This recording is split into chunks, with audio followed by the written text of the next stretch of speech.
1.4.2022. godine. Ne dozvolite da vas neko prevari 1. april. Ovako, 817,5 kg.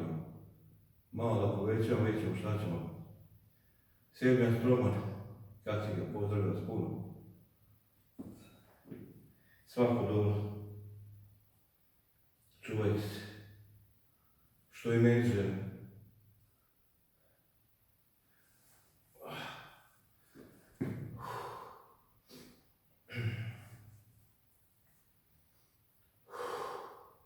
Gospode moj dragi.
Ave!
Nossa, tá.